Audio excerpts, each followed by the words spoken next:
Podcast.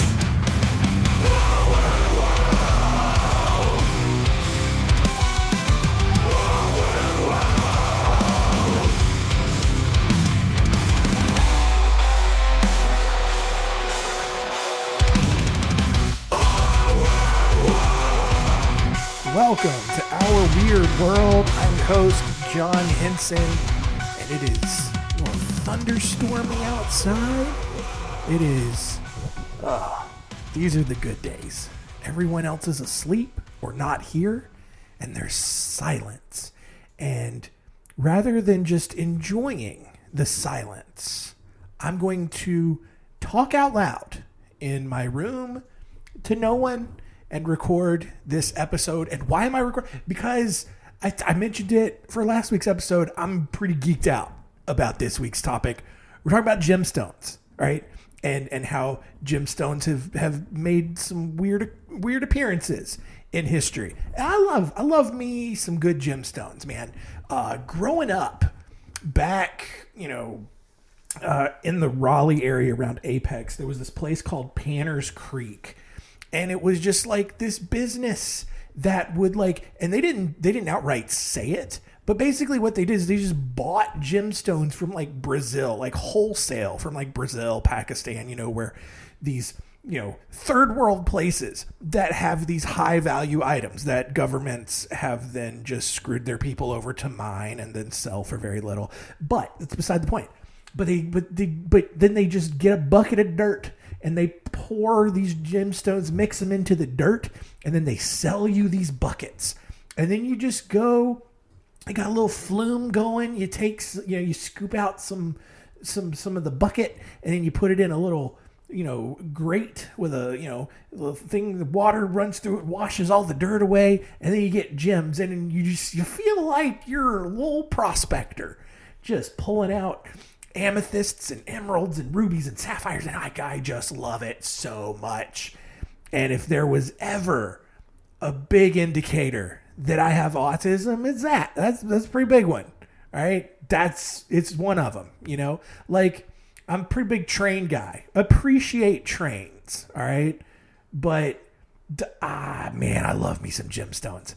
Oh boy. So that being said, we got 4 stories this week.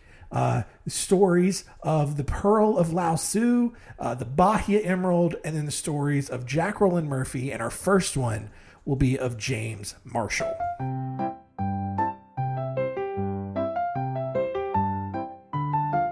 Story time.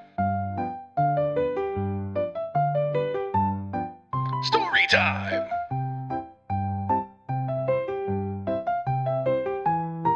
Story time?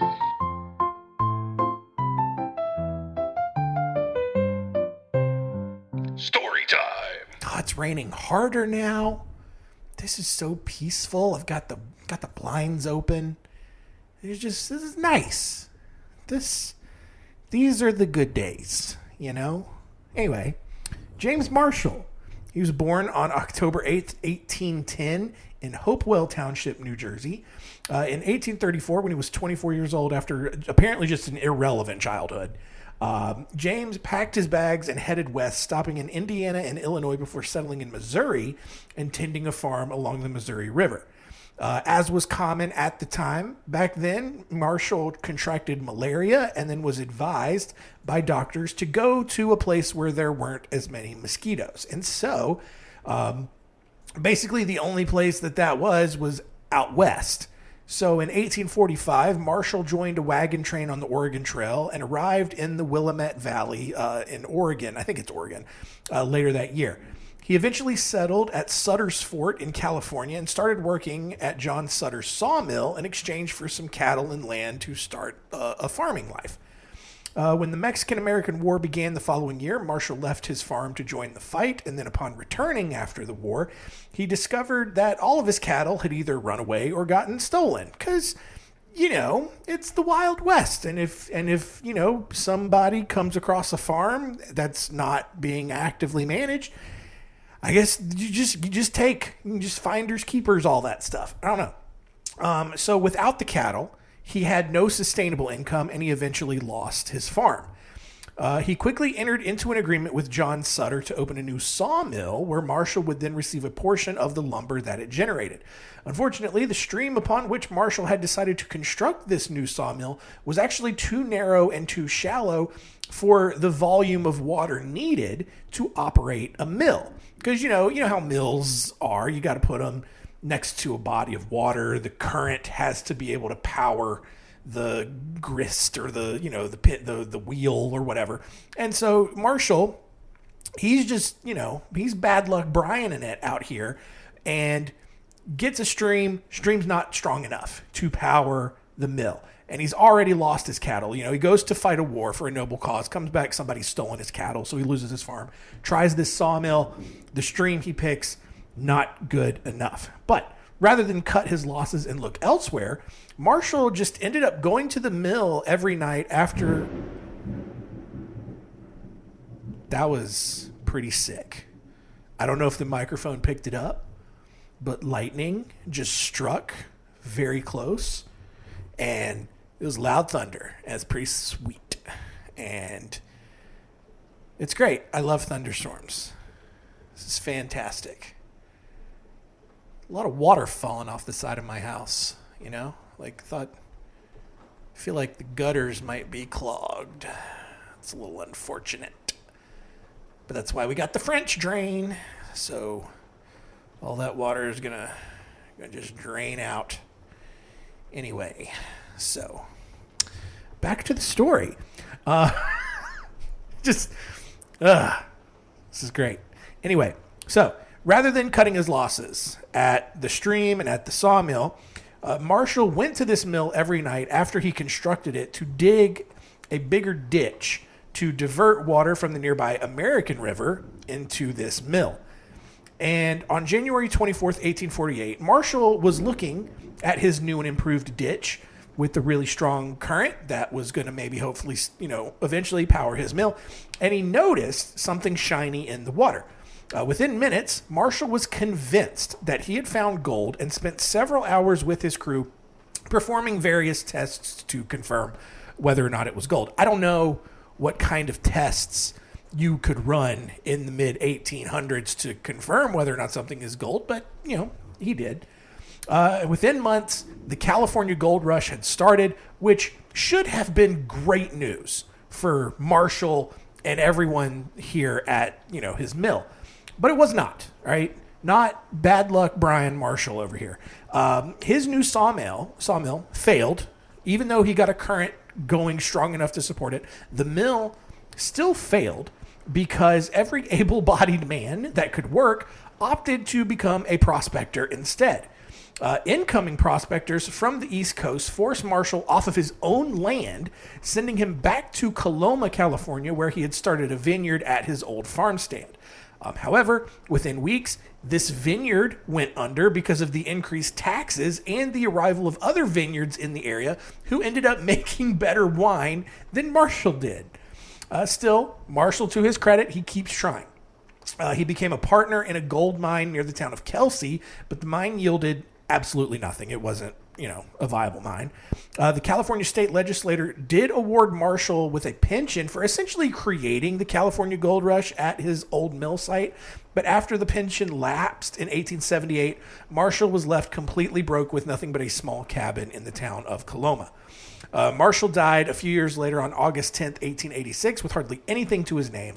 And 5 years later, the Native Sons of the Golden West, basically like the Freemasons, but less weird, they advocated for a monument to be built on the site of Marshall's gold discovery.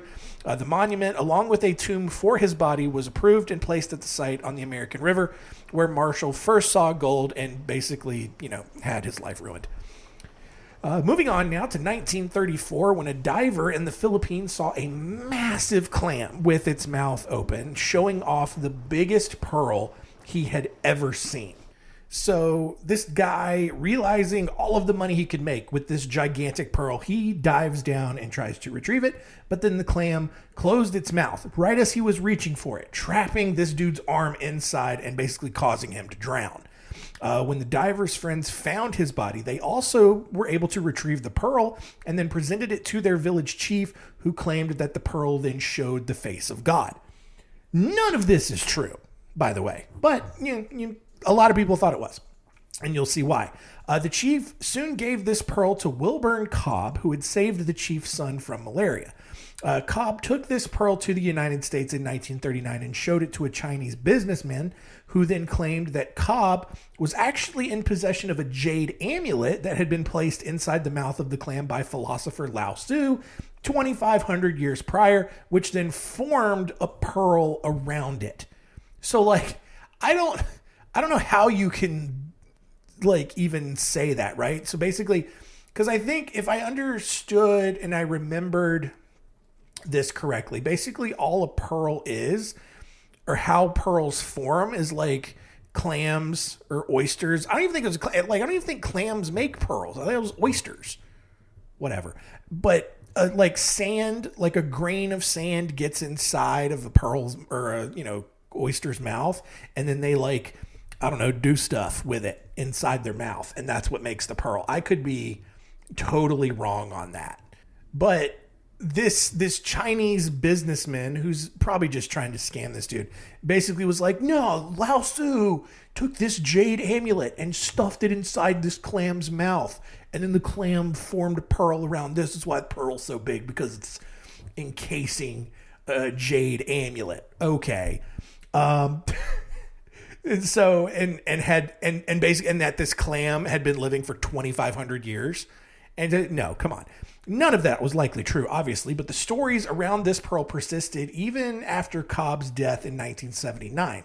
And following his death, the pearl was transferred to jeweler Peter Hoffman, but only after he had a dream in which Buddha, Confucius, and Lao Tzu all declared him as the pearl's next guardian, which is convenient, right? Hoffman then turned around and sold a 2/3 stake in the pearl to Reverend Victor Barbish, who claimed to be the son of Al Capone and had amassed considerable wealth after using his religious exemption as a priest to run illegal bingo games in San Bernardino, California, which, granted, does seem like something Al Capone's son would do, but I don't know if he was actually Al Capone's son. Probably not.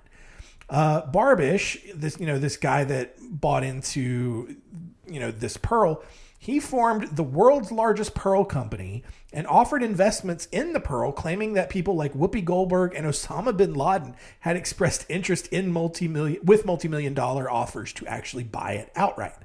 Barbish then established the Pearl for Peace Foundation, which took in over $5.5 million in donations for law enforcement, ironically. However, no one believes that money was actually donated to law enforcement. And honestly, I don't understand the connection there. Like, you're donating to this pearl for law enforcement? I don't know. It doesn't make any sense. Barbish eventually sold half of his stake in the pearl to a guy named Joseph Botticelli, a bar owner who was suspected of hiring a team of hitmen to kill his wife in order to avoid paying alimony. So, so many just stand-up people involved in this pearl. His own children eventually sued him and won $32.4 million, mostly from his shares of the pearl. The reality is that the Pearl of Lau Tzu is worth only a few $1,000s simply because it's a larger than, normal sized pearl. And then, some of that extra value is attributed because it has this weird lore behind it. But, by jewelry standards, experts say that the pearl itself is very low quality and would never actually be used to make jewelry. It obviously can't be that big if it's still, the size to make jewelry. I don't know, whatever. Still, because of the lore that Cobb almost certainly made up surrounding this pearl when he got it, it has been appraised for as much as $93 million. So there is just this pearl out there that allegedly encases a jade amulet from philosopher Lao Tzu from, 2,500 years ago.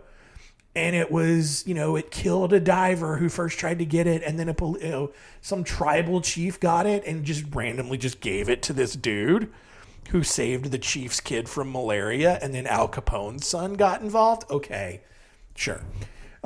Anyway, moving on to Jack Roland Murphy, who was born on May 26, 1937 in Oceanside, California. He grew up as an only child in a fairly wealthy family, playing violin and surfing in his free time before the family moved to Pittsburgh when he was in high school. That's got to be a bummer, going from Oceanside, California to Pittsburgh. And look, Pittsburgh's a pretty cool city, but it's not Oceanside, California. Anyway, once in Pennsylvania, he played violin for the Pittsburgh Symphony Orchestra and earned a tennis scholarship to the University of Pittsburgh. In 1955, Murphy then moved down to Miami, where he worked at various hotels around the city. He married Gloria Sostock 2 years later, and the couple had 2 children before divorcing in 1962. From there, Murphy remarried, opened a surf shop in the town of Indialantic, and won multiple surfing competitions. At some point along the way, Murphy decided to participate in what would become known as the jewel heist of the century when he robbed the American Museum of Natural History in New York. I don't know what happened to escalate to that point, right? Because he's just this divorced guy running a surf shop in Florida. And then all of a sudden he's just like, yeah, we're going to just do this jewelry heist at the American Museum of Natural History in New York. That's crazy. So basically, like, Murphy had studied this museum, and he realized that it practically had no security, which seems like a big oversight at the Museum of Natural History. Like, you've got all these probably pretty valuable, artifacts and natural items. Probably want to, have somebody keeping an eye on them. But apparently this museum did not.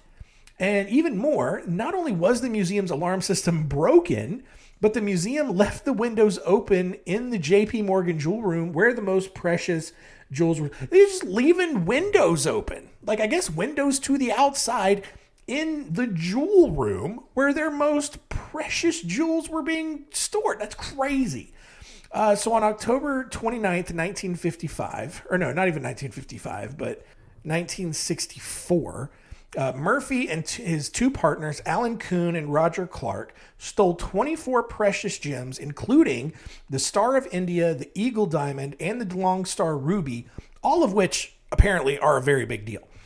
2 days later, all 3 men were arrested at the Cambridge House Hotel after hotel staff got tired of them bragging about all of the jewels that they had stolen and then throwing lavish parties in celebration of the heist, that's dumb on their part. For whatever reason, all 3 men were then released on bail, but when Murphy and Kuhn were later charged with assaulting actress Eva Gabor, who's known for her role as Lisa Douglas on Green Acres, if I guess, I don't know. I don't. But all 3, those 2 guys, Jack Roland Murphy and Alan Kuhn, were rearrested and put in jail. Most of the gems that they stole were recovered, except for the Eagle Diamond, which was never seen again. And more on the Eagle Diamond later. All 3 men were given 3-year prison sentences and later released. And then 12 years later, the heist was made into the movie Murph the Surf, starring Robert Conrad and Don Stroud. In 1967, Terry Ray Frank and Annabelle Marie Moan stole nearly $500,000 worth of stocks from the brokerage firm where they worked and fled to Florida. Now, why am I bringing this up? Well, the women soon met Jack Roland Murphy and decided to move in with him. A few days later, Murphy killed them both and tossed their bodies in the Whiskey Creek Canal near Hollywood, Florida. So he does this jewelry heist, and he just he finally, he serves some time in jail and goes back to Florida. And then meets these 2 women who stole $500,000 of stocks. And then he murders them. I guess to try to get that money. I don't know. The following year, Murphy and his accomplices then robbed Olive Wofford, who was a local socialite in the Hollywood, Florida area. Murphy was arrested in 1969 for Terry Ray Frank's murder. And although he pleaded insanity and spent several months in a mental hospital, he ended up getting a life sentence.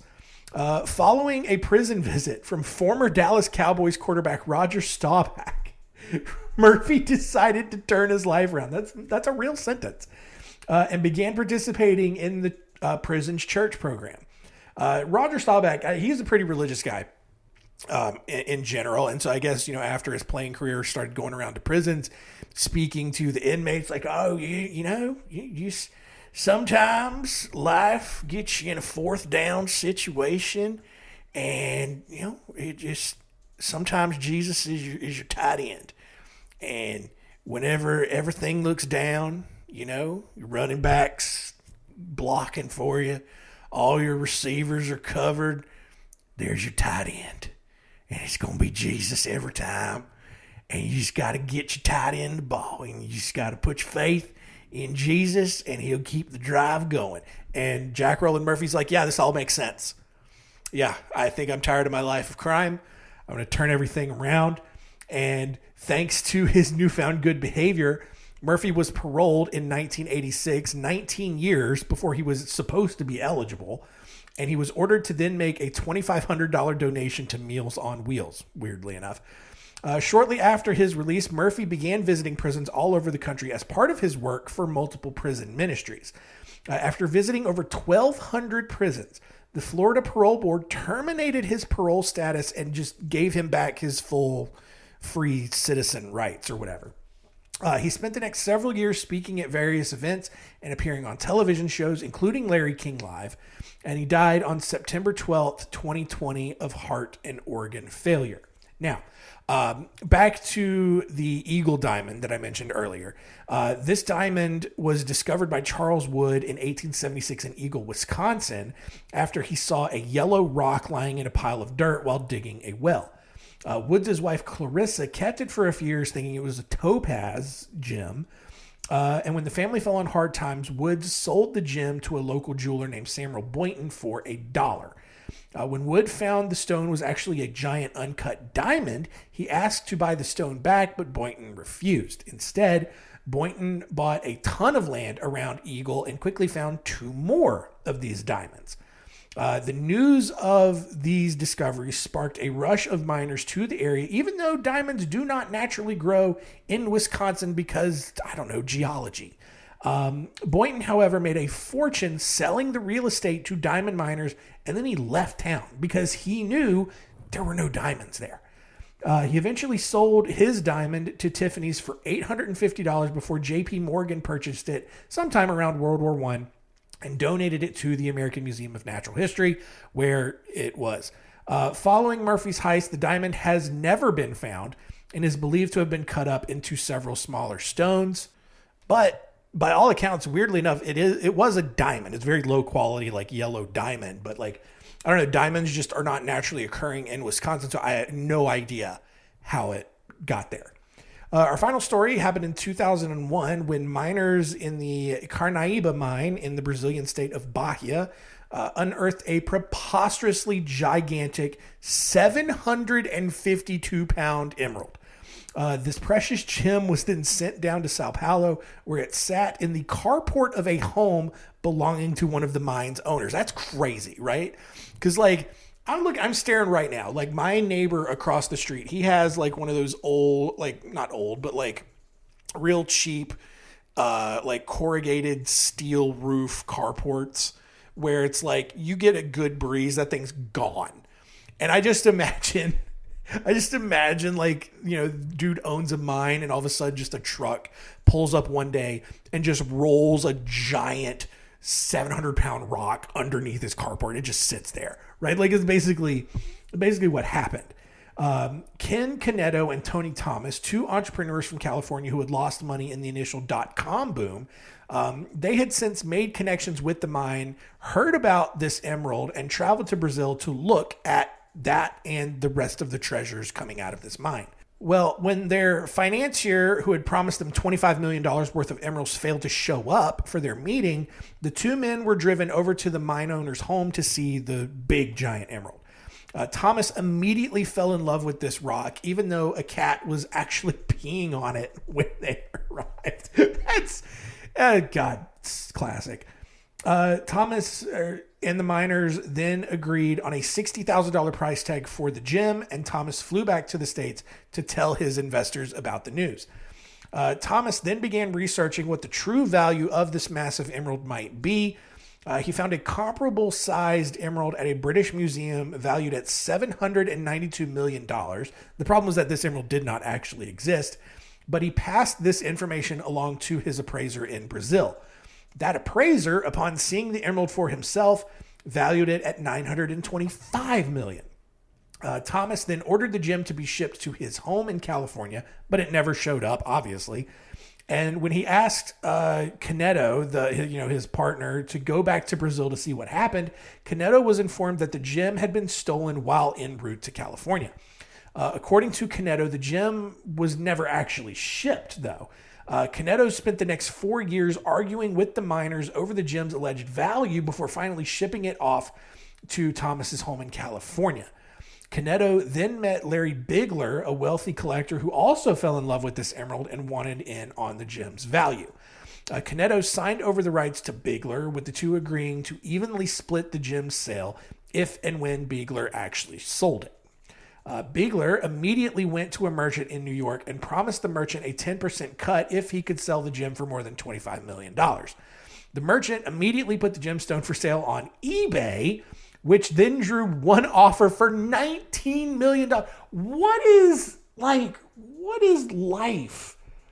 where you just have where you put a giant emerald for sale that has already been valued at $900 million, but then you put it on sale for eBay for $25 million or whatever.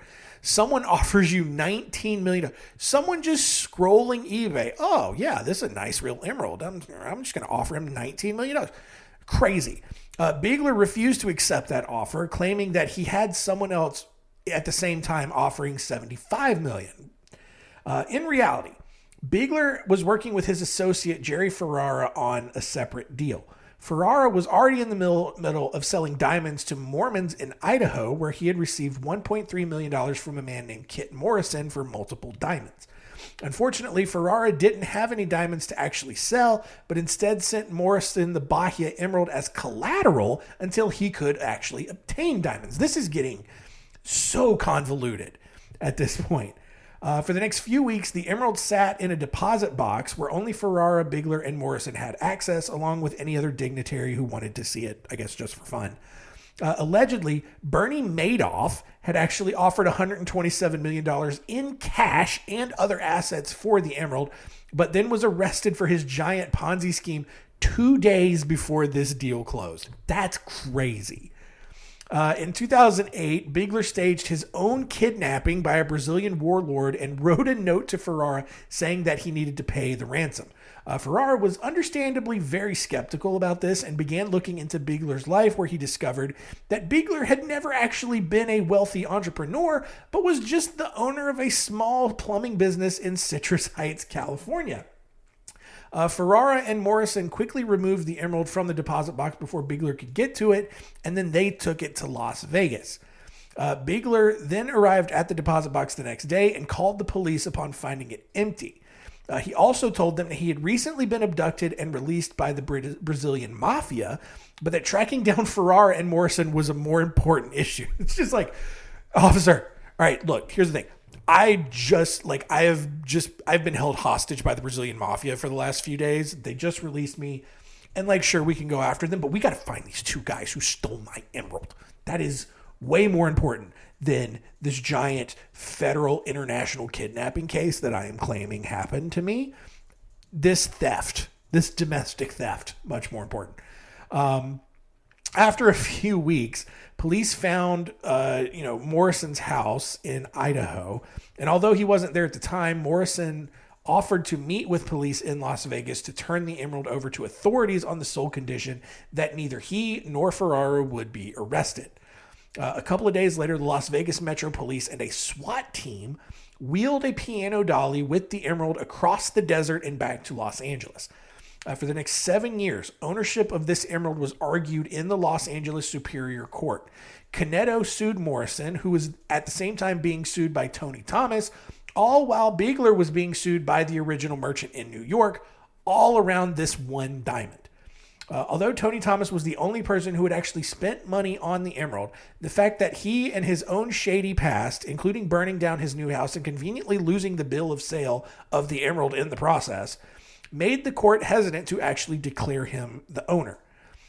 Thomas was granted a mistrial in 2013, by which point Ferrara and Morrison had reformed under the name FM Holdings with the idea that one of them could reclaim possession of the emerald, sell it, and split the proceeds. FM Holdings was finally awarded this emerald in 2015, but before they could officially take it, the Brazilian government claimed ownership of the emerald on the grounds that it had been illegally exported in the first place. In April 2022, after multiple appeals, the U.S. Department of Justice filed a motion under a mutual legal assistance treaty with Brazil that would allow for this emerald to be returned to Brazil after sitting in a Los Angeles evidence locker for the last decade. That's so crazy to me. Like, you think evidence lockers and police station is just like all drugs and like confiscated guns, but then there was like for like a decade, just there's this one police precinct in Los Angeles and there's just this giant rock sitting in there. Anyway, right now, the most recent case on this, November 21st, 2004, federal judge for a district court for the District of Columbia ruled that the Bahia emerald should be returned to Brazil. Despite efforts by all of these other people to delay the decision, arguing that they needed more time to negotiate a settlement with the Brazilian government, the judge determined that Brazil's rightful ownership of this smuggled gemstone outweighed any claims of an individual American's ownership, because country bigger than people. That's probably smart. In the ruling, the judge stated the court has concluded that the intervener's positions are insufficient to prohibit the return of the emerald to Brazil. The court must therefore enforce the Brazilian forfeiture judgment of the Bahia emerald. So by all accounts, the this gemstone should be back in Brazil by now, probably, right? Probably.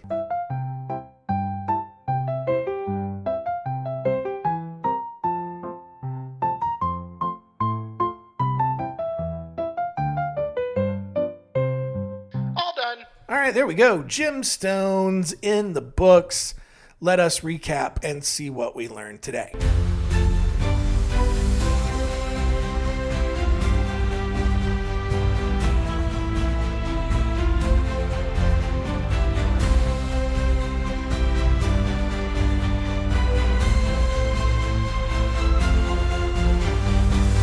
What did we learn? Number one, James Marshall essentially kicked off the California gold rush, most famous gold rush in American history.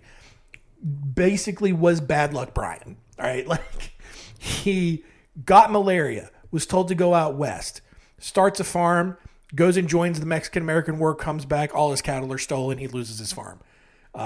Tries to start a sawmill. That fails because the stream wasn't strong enough. And so he tries to just dig a whole ditch over to it, finds gold in his ditch, and then people just come in and just take it over. And he doesn't get any of the gold, you guys. And so then he tries to go run a vineyard, except his vineyard sucks, and that falls apart too. So this dude basically did so much work for nothing.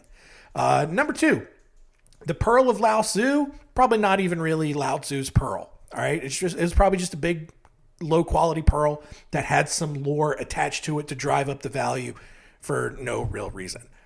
Number three, somewhat new. All right, so this Bahia emerald, right? It actually was a piece that I didn't include in the original story. The emerald, for a small period of time, was actually stored in a warehouse in New Orleans in 2005. When Hurricane Katrina was about to come through. This emerald was almost lost. It was just almost part of a flooded warehouse. I mean, floodwaters probably could have washed it away. It could have been buried elsewhere, but got taken out before Hurricane Katrina came through, but would have just been another crazy layer to that very convoluted and insane story.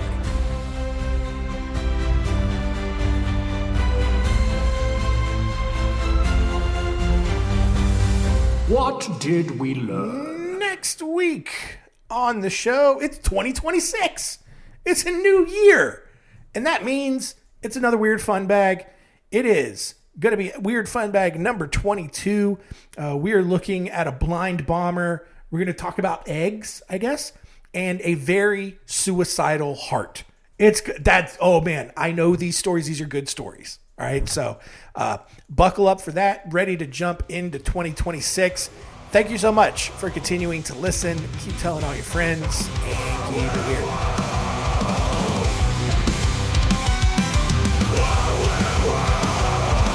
This is a podcast